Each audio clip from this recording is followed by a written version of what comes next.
भाई पाकिस्तान में तो लोग इंतजार कर रहे हैं कि ये टीम कब आएगी, क्योंकि वहां पर तो वर्ल्ड कप शुरू होते ही इस टीम का क्रिटिसिज्म ऐसा शुरू हो गया था, कप्तान बदल दो, खिलाड़ी बदल दो, ये बदल दो, वो बदल दो। लेकिन हकीकत यह है कि पाकिस्तान तैयार नहीं था। पाकिस्तान इस वर्ल्ड कप के लिए तैयार कतई नहीं था। शायद हम लोगों को भी लगता था, दुनिया को भी लगता था कि पाकिस्तान जो है इस वर्ल्ड कप को जीत सकता है, लेकिन नहीं। एशिया कप में इस बात का इल्म हो गया था कि यह टीम में इतना दम नहीं है। शायद ये सेमीफाइनल तक जाने वाली टीम थी, लेकिन यह वर्ल्ड कप जीतने वाली टीम नहीं थी। और पाकिस्तान का दुश्मन खुद पाकिस्तान था, क्योंकि वो नूरा कुश्ती लड़ते रहे। जब आप नूरा कुश्ती लड़ते हैं तो आपको यह अंदाजा नहीं होता कि सामने वाला पहलवान कितना मजबूत है, और जब आपको सामने वाला पहलवान दिखता है तो फिर आप डर के ही रहते हैं और उससे मुकाबला नहीं कर पाते। वो हल्की टीमों के साथ अपनी वनडे क्रिकेट खेल रहे थे। बड़ी टीम भी जब आती थी तो बड़ी टीम अपने खिलाड़ियों को आराम दे देती थी। तो आप ये नहीं समझ पाए कि दुनिया कहां है, और ये नहीं समझ पाया पाकिस्तान की वो कहां है। दूसरी बात, इन्होंने इन मुकाबलों को इस्तेमाल भी नहीं किया जैसे बाकी टीमों ने किया। आप कभी रोटेट करते हैं, बड़े खिलाड़ी को आराम देते हैं, फिर दो यंगस्टर्स को ट्राई करते हैं। भाई दुनिया कहती है पाकिस्तान ये क्या टीम लेकर आया, हम कहते हैं भाई यही तो उनके पास है, हमें तो नहीं पता इनके पास और कौन से खिलाड़ी हैं। इसलिए नहीं पता क्योंकि इन्होंने खिलाड़ियों को इस्तेमाल ही नहीं किया। हमें पता ही नहीं चलेगा कि कौन से खिलाड़ी में इंटरनेशनल क्रिकेट खेलने की कैपेबिलिटी थी और किस में नहीं थी। बट उससे ज्यादा इंपॉर्टेंट चीज यह है कि पाकिस्तान की इस हार का जिम्मेदार कौन है। क्या वो सिर्फ बाबर आजम है? क्या उन्हीं पर आप उन्हीं के सर पर हार का ये ठीकरा फोड़ देंगे, या फिर उनके बाकी स्टार प्लेयर्स हैं जो बड़ी बड़ी बातें करके बड़े बड़े नाम लेकर आए पर इस वर्ल्ड कप में काम ऐसा नहीं किया जहां पर वो अपनी टीम को वर्ल्ड कप छोड़िए मैच भी नहीं जिता पाए।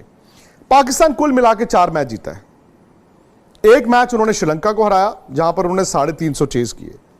श्रीलंका कमजोर था बट फिर भी आपने 350 चेज किए। फिर उन्होंने नेदरलैंड्स को हराया, ठीक है हल्की टीम थी, बड़ी टीमों से वो हारते रहे।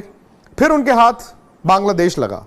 बांग्लादेश और इस मुकाबले में यह था कि ज्यादा खराब जो खेलेगा वो हार जाएगा, और बांग्लादेश हार गया।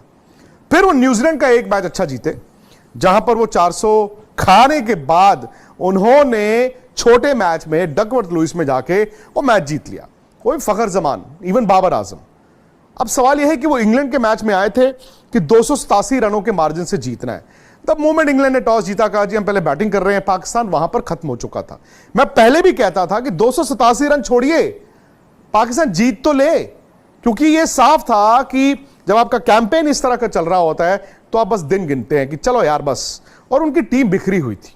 यह मैदान में भी दिख रहा था कि बाबर शायद उस दबाव को हैंडल नहीं कर पाए। एक तो हार का दबाव, और दूसरा शायद जो वर्ल्ड कप शुरू होते ही पाकिस्तान में जो कोरस शुरू हो गया पुराने खिलाड़ियों का, वो खिलाड़ी जो उनके साथ भी खेले थे, या मीडिया का हटा दो हटा दो हटा दो हटा दो, आसान नहीं होता। अब सवाल यह है कि बाबर ने रन बनाए 320। इस वर्ल्ड कप में वो टॉप 20 रन गेटर्स में नहीं है, जबकि उस वर्ल्ड कप में आए थे मुकाबला विराट कोहली का करने का, कि विराट बेहतर या बाबर, डिबेट ये था। अब बाबर के लिए कप्तान के तौर पर, बैट्समैन के तौर पर यह वर्ल्ड कप बड़ा जरूरी था। लेकिन कभी कभी क्या होता है कि आपकी एक जब आपका फील्ड खराब चले, यानी कि फर्ज कीजिए बैटिंग खराब चले, उसकी रिफ्लेक्शन आपकी कप्तानी में दिखती है, या आपकी कप्तानी खराब चले, आपकी टीम अच्छा नहीं कर रही, उसकी रिफ्लेक्शन आपकी बैटिंग में दिखती है। रिजवान ने भी कुछ नहीं किया। रिजवान ने पहले मैच में, वो श्रीलंका वाले मैच में जो ऐसा जबरदस्त 100 बनाया, उसके बाद उन्होंने कुछ नहीं किया।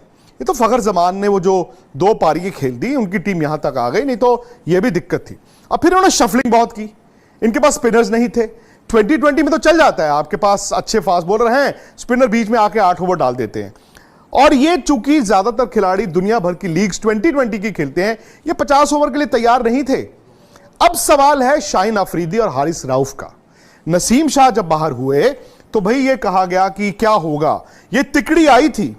भाई नसीम शाह, शाहीन अफरीदी, हारिस रऊफ इस वर्ल्ड कप में आए थे कि दुनिया में इस तरह की तिकड़ी नहीं है। हम लोगों ने भी ये गलती की थी, उनको ओवर एस्टिमेट कर लिया था।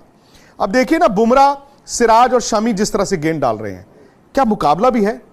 शाहीन अफरीदी की 18 विकेटें हैं इस वर्ल्ड कप में, 18 विकेटें एक वर्ल्ड कप में, यानी कि अभी भी वो टॉप विकेट टेकिंग लिस्ट में है। लेकिन 3 विकेटें हैं अफरीदी की, सिर्फ 3 विकेटें नई बॉल के साथ। अरे तेज गेंदबाज अगर नई गेंद के साथ विकेटें नहीं लेगा तो उनकी टीम कैसे जीतेगी। अगर आपकी सिर्फ 3 विकेटें हैं नई गेंद के साथ, बाकी 15 तो आपने नीचे जाके ली हैं। और नीचे जाके विकेटों में आप क्या करते हैं, भाई आप 400 के बजाय आप 450 पे रोक लेते हैं, जिसने 450 बनाने थे उसको आप 360 पे रोक लेते हैं, लेकिन आप 260 पे तो टीम को आउट नहीं कर पा रहे हैं। हारिस राउफ की पेस की बात होती थी, जितना तेज वो डालते थे उतना तेज उनकी पिटाई होती थी। कभी 26 रन आप पहले ओवर में खा रहे हैं, कभी 15 रन पहले ओवर में खा रहे हैं, कभी पहले ओवर में आपको 2 छक्के पड़ रहे हैं, कभी 4 चौके पड़ रहे हैं, कभी आप वाइडे कर रहे हैं। यार ये फास्ट बॉलर का काम नहीं होता। यहां पे इंडिया से कंपेयर करें, बुमराह और सिराज नया बॉल डालते हैं, मोहम्मद शमी जब वन चेंज आते हैं पहले ओवर में एक आउट कर देते हैं। हारिस राउफ खोल देते थे, जो ऑलरेडी खुला होता था हारिस राउफ उसको भी खोल देते थे। अब उसमें भी क्या कप्तान की जिम्मेदारी है? क्या शाहिन अफरीदी और हारिस राउफ अगर नई गेंद पर विकेटें नहीं ले रहे, वो भी कप्तान की जिम्मेदारी है?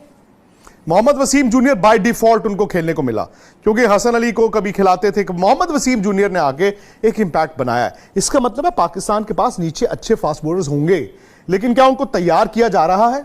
जो फैक्ट्री इनकी हुआ करती थी तेज गेंदबाजों की, क्या अभी भी वो फैक्ट्री चल रही है, या फिर उस फैक्ट्री पर ताला लग गया है? स्पिनर्स तो बड़ी हैरानी की बात है, पाकिस्तान के पास है ही नहीं। पाकिस्तान अच्छे लेग स्पिनर्स भी निकालता था, पाकिस्तान के पास ऑफ स्पिनर्स होते थे। अब आप देख लीजिए, जो स्पिनर्स ने इस वर्ल्ड कप में गेंद डाला है पाकिस्तान की तरफ से, अगर आप 10 टीमें देखें, आई थिंक सबसे हल्के जो स्पिनर्स थे वो पाकिस्तान के पास थे। इनफैक्ट नेदरलैंड्स के आर्यन दत्त वो ज्यादा पेनिट्रेटिव थे, वो ज्यादा बेहतर स्पिनर थे। तो जब आपके पास सब कॉन्टिनेंट टीम होने के बावजूद इंडिया में आप आते हैं, फास्ट बॉलर आपके चल नहीं रहे, स्पिनर आपके पास है नहीं, आप वर्ल्ड कप कहां से जीतोगे? हां, यह जरूर है कि बाबर आजम की कप्तानी भी बहुत डिफेंसिव थी। मतलब बाबर ने ना वो अनइमेजिनेटिव कप्तानी की है कि कभी कभी कप्तान को ना मौके बनाने पड़ते हैं, बनते हैं और फिर आप उसको बुनाते हैं और फिर आप खोलते हैं वो छोटी सी खिड़की और फिर अंदर घुसने की कोशिश करते हैं। बाबर तो जब भी 15 मिनट उनकी जरूरत थी कप्तानी की, वो नहीं कर पाए। शायद बल्ले से उनके जो एशिया कप में रन्स ड्राई हुए नेपाल के 150 के बाद, वो एक रीजन हो सकता है। लेकिन मेरा यह भी अभी मानना है कि सिर्फ बाबर आजम की कप्तानी से ये वर्ल्ड कप नहीं हारे हैं। हां, बाबर आजम के रन ना बनना वो एक वजह है। 320 रन में 4 हाफ सेंचुरीज हैं। इसका मतलब वो उस तरह की बैटिंग नहीं कर पाए जहां पर उनकी टीम जीत सकती थी। रिजवान का भी वो 100 निकाल दें, कहां है रन? बाकी अब्दुल्ला शफीक प्रॉमिसिंग स्टार्ट, बिल्कुल फ्लॉप। इमामुल हक जो इस वर्ल्ड कप से पहले ये कह के आए थे कि पाकिस्तान की टीम से दुनिया डरती है, भाई उनको तो बीच वर्ल्ड कप में बाहर बिठाना पड़ा और उनको बाहर बिठा के फखर जमान ने आके रन बनाए हैं। तो पाकिस्तान के ना ऊपर से रन बनते थे, ना बीच में बनते थे और नीचे भी नहीं बनते थे। गेंदबाजी अगर इस साल की है तो मैं कहता हूं पाकिस्तान खुशकिस्मत है कि वो 5वें नंबर पर फिनिश किया है। वो इसलिए खुशकिस्मत है कि 5वें नंबर पर फिनिश किया है क्योंकि इंग्लैंड ने और भी टोला क्रिकेट खेली है। भाई इंग्लैंड अगर थोड़ा सा भी 2 मैच और जीता तो सेमीफाइनल खेल रहा होता। सो ये खुशकिस्मती है पाकिस्तान की। वो ये कहेंगे अपने फैंस को कि देखिए जी हम 5 नंबर पर फिनिश किए हैं, बस इतनी सी एक और जीत हो जाती तो हम सेमीफाइनल में होते। नहीं, वो गलत है, वो झूठ है। ये टीम आखिरी 4 के लायक शायद थी, लेकिन एशिया कप में इस तरह डिरेल हुई कि एशिया में भी 4थे नंबर पर थी।